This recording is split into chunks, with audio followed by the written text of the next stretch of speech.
பகை உணர்வு மேலும் அதிகமானது.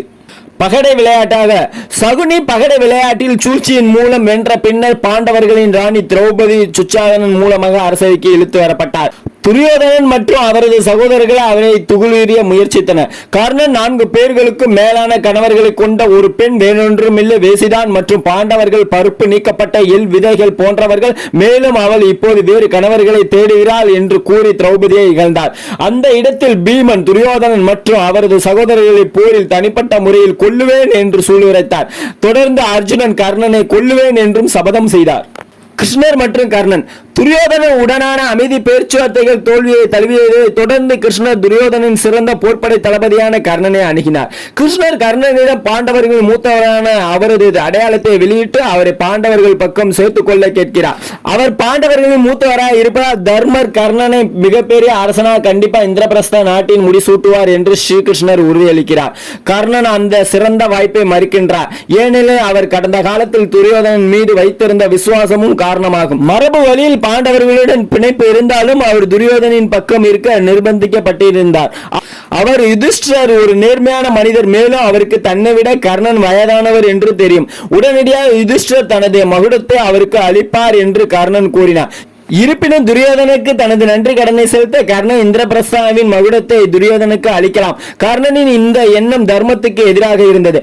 அவர் மேலும் கிருஷ்ணரிடம் நீண்ட காலமாக பாண்டவர்களுடன் உண்மையின் பக்கம் இருக்கிறீர்கள், தோல்வி என்பது அவருக்கு நிச்சயம் என்பதை நினைவூட்டினார். கிருஷ்ணர் வருத்தம் அடைந்தார். ஆனால் கர்ணனின் விசுவாசத்தை பாராட்டினார். அவரது முடிவை ஏற்றுக்கொண்டார். கர்ணனிடம் அவரது மரபு வழி பற்றிய உண்மையின் ரகசியமாகவே இருக்கும் என்பதை உறுதியளித்தார். கிருஷ்ணர் மீண்டும் கர்ணனை அவரது நேர்மைக்காக பாராட்டி மண்டியிட்டு வணங்கினார். தெய்வம் மனிதனிடம் மண்டியிடுவது ஒரு சிறந்த முன்னுதாரணமாகும். குந்தி மற்றும் கர்ணன் போர் தொடங்கியதால் குந்தி கர்ணனை அவனது உண்மையான அடையாளத்தை வெளிப்படுத்துவதற்காக சந்தித்தார். அவர் கர்ணனிடம் தான் அவரது தாய் என்றும் அவர் தனது மகன் என்றும் கூறினார். பின்னர் இருவரும் உணர்ச்சி பெருக்கில் அன்பை பரிமாறிக்கொண்டனர். கர்ணனை ராதையன் என்பதற்கு பதிலாக கௌந்தேயன் குந்தியின் மகன் என்று அழைத்தார். ஆனால் கர்ணன் தன்னை உலகம் முழுவதும் ராதையன் என்றுதான் அங்கீகரித்துள்ளனர், கௌந்தேயன் என்று இல்லை என்று பதிலளித்தார். குந்தி கர்ணனை பாண்டவர்களுடன் சேர்ந்து அரசனாகும்படி கூறினார். அவர் துரியோதனின் நண்பனாக இருக்க விரும்புவதாகவும் அவர் அவரது நட்புக்கு துரோகம் இழைக்க முடியாது என்பதையும் கூறினார். இருப்பினும் அவர் குந்தியிடம் அர்ஜுனனை தவிர பாண்டவர்கள் யாரும் தன்னால் கொல்லப்பட மாட்டார்கள் என்று சத்தியம் செய்தார். கர்ணன் மற்றும் அர்ஜுனன் இருவரும் ஒருவரை ஒருவர் கொல்ல உறுதி பூண்டவர்கள். எனவே அவர்களில் ஒருவர் சாவது உறுதி. எனவே அவர் குந்தியிடம் அவர் 5 மகன்களை மட்டும் காக்க முடியும், 5வதாக தான் அல்லது அர்ஜுனன் இருவரில் ஒருவராகத்தான் இருக்க முடியும் என்று கூறினார். கர்ணன் அவரது தாயிடம் தங்களுக்கு இடையேயான உறவு மற்றும் தனது அரச பிறப்பு ஆகியவற்றை தான் சாகும் வரையில் ரகசியமாக வைக்கும்படி கோரினார். குந்தி கர்ணனிடமிருந்து அம்பு தெய்வீக ஆயுதத்தை ஒரு முறைக்கு மேல் பயன்படுத்துவதில்லை என்ற மற்றொரு சத்தியத்தை எதிர்பார்த்தார். கர்ணன் அவருக்கு அதையும் உறுதியளித்தார். அதன் முடிவாக பின்னர் குருச்சத்திர போரில் கர்ணனால் நாகஸ்திர ஆயுதத்தை ஒரு முறைக்கு மேல் பயன்படுத்த முடியவில்லை. குருச்சத்திர போரின் தொடக்கத்தில் கௌரவர்களின் தலைமை தளபதியான பீஷ்மர் கர்ணன் தேரோட்டியின் மகனாக இருப்பதால் அவரது தலைமையில் மாபெரும் போரில் பங்கேற்பதை மறுத்தார். இருப்பினும் துரியோதனன் பீஷ்மரிடம் கர்ணனை அவரது தலைமையில் ஏற்றுக்கொள்ளும்படி வேண்டினார். ஆனால் பீஷ்மர் அவரது தலைமையில் போரில் கர்ணனை பங்கேற்பதை தொடர்ந்து மறுத்தார். அதன் விளைவாக கர்ணன் பீஷ்மர் வீழ்த்த பின்னர் 10வது நாளில் போர்க்களத்தில் 11வது நாள் தான் களம் புகுந்தார். 13ஆம் நாள் போரின் 13ஆம் நாளில் துரோணர் பாண்டவர்களுடன் போரிட சக்கராவியூகம் பத்மாவியூகம் என்று அழைக்கப்பட்ட ஒரு சிறப்பு அமைப்பை ஏற்பாடு செய்தார். பாண்டவர்களின் அணியில் கிருஷ்ணர் மற்றும் அர்ஜுனன் ஆகியோருக்கு மட்டுமே அந்த அமைப்பை எவ்வாறு முறியடிப்பது என்பது தெரியும். இருப்பினும் இருவரும் உள் நோக்கத்தோடு போர்க்களத்தில் இருந்து வெகு தூரத்திற்கு துரியோதன அணியிலுள்ள 2 அரசர்களால் சகோதரர்கள் இழுத்து வரப்பட்டனர். அர்ஜுனனின் மகன் அபிமன்யு அவரது தாயின் வயிற்றில் இருந்தபோது அர்ஜுனன் அவரது தாய் சுபத்ரைக்கு சக்கராவியூகம் ஏற்பாடுகளை பற்றி கூறிய போது கேட்பதால் அவனுக்கு சக்கராவியூகத்தின் அமைப்பு பற்றி பகுதி அளவு தெரியும். சுபத்ரை முதல் பகுதியை விளக்கங்களை கூறும்போது மட்டுமே விழிப்புடன் இருந்தார். ஆனால் பின்னர் அவர் தூங்கிவிட்டார். எனவே அபிமன்யுவிற்கு அந்த அமைப்பிற்கு நுழைவது எவ்வாறு என்பது மட்டும் தெரியும். ஆனால் அதிலிருந்து எவ்வாறு வெளிவருவது என்பது தெரியாது. எனவே 4 பாண்டவர சகோதரர்களும் அர்ஜுனன் மற்றும் கிருஷ்ணர் இல்லாததால் அபிமன்யுவை தலைமையாக கொண்டு சக்கராவியூகத்தில் நுழைய முடிவு செய்தனர். வெகு விரைவில் அபிமன்யு சக்கராவியூகத்தில் நுழைந்தார்.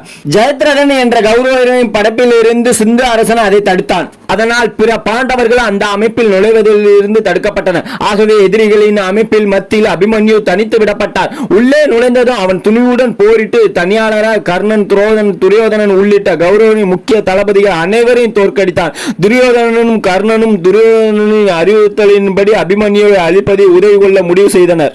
கர்ணன் எய்த அம்புகள் அபிமன்யுவின் வில்லை உடைத்து அவனது தேரை தடுத்து நிறுத்திய வேளையில் கௌரவர்கள் அவனை அழித்தனர்.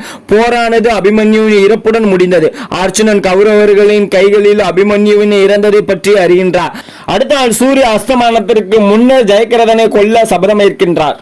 நீங்கள் தொடர்ந்து கர்ணனுடைய அடுத்தடுத்த வீடியோவை நீங்கள் பார்த்துக்கிட்டே வாங்க. அது எந்த அளவுக்கு நம்ம வாழ்க்கைக்கு நீங்கள் பயன்படுத்திக்கணும்னா, அவருடைய கொடை கொடுத்தது, அவருடைய தானம் பண்ணது, அது மட்டும் இல்லாமல் அவர் எந்த அளவுக்கு மாவீரனாக இருந்தது, இதெல்லாம் நீங்கள் பார்த்தீங்கன்னா ஒரு மாவீரன் பார்த்தீங்கன்னா கடைசியில் எந்த அளவுக்கு மாவீரனாக இருந்தாலும் அவர் விதிப்படி அவர் இப்படி தான் இறக்கணும் அப்படின்னுங்கும் போது அதே மாதிரி விதிப்படி இறந்துடுறாரு.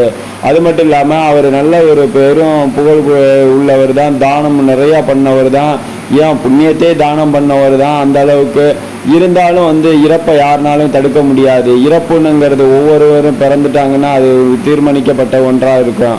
அது மட்டும் இல்லாமல் ஒவ்வொருவரும் மரணத்தோட வாசலை நோக்கி தான் நம்ம நடந்துகிட்ருக்கோம். இன்னும் சுருக்கமாக சொல்லப்போனால் மரணம் அப்படின்னுங்கிறது பார்த்தீங்கன்னா நம்ம வீடு அப்படின்னு நினச்சிங்க. நம்ம எப்பயுமே நம்ம வயசில் இருந்து கொஞ்சம் கொஞ்சமாக குறிச்சிக்கிட்டே வந்தோம்னா அந்த வீட்டை நோக்கி நடந்துகிட்டே போயிட்டுருக்கோன்னு அர்த்தம். இப்போ மரணம்ங்கிறது எப்போ வேணாலும் சம்பவிக்கலாம், எப்போ வேணாலும் வரலாம். ஆனால் ஒவ்வொருத்தருக்கும் மரணத்தை நெருங்கிக்கிட்டே தான் நம்ம போயிட்டுருக்கோம். அதான் மரணம்னுங்கிற வீட்டை நம்ம நெருங்கி அந்த வாசப்படியை நெருங்கி போயிட்டுருக்கோம் அப்படின்னுங்கிறத இதில் நம்ம நிறைய விஷயம் தெரிஞ்சுக்கலாம். இன்னும் பார்த்தீங்கன்னா அவருடைய வரலாறுல இன்னும் நிறைய விஷயங்கள்லாம் இருக்குது. இதை நல்லா ஆணித்தரமாக படித்து ஆழமாக நீங்கள் புரிஞ்சு உணர்ந்து நீங்கள் மட்டும்தான் தெரிஞ்சுக்க முடியும். ஆனால் இங்கே டிடிஜிஎஸ் ஐபத்தா யூடியூப் சேனலில் பார்த்தாவே உங்களுக்கு ஏகப்பட்ட விஷயங்கள் புரிகிற மாதிரி நாங்கள் பண்ணியிருக்கோம். ஒவ்வொன்றிலையும் 500 பிக்சர்ஸ் போட்டிருக்கோம், 500 படத்துக்கு மேலேயே இருக்கும். நீங்கள் தொடர்ந்து பாருங்கள், தொடர்ந்து வாட்ச் பண்ணிகிட்டே வாங்க. உங்களுக்கு இந்த கதை ரொம்ப ரொம்ப பிடிச்சிருந்துச்சுன்னா லைக் பண்ணுங்கள், ஷேர் பண்ணுங்கள், கமெண்ட் பண்ணுங்கள். தேங்க்ஸ் ஃபார் வாட்சிங்.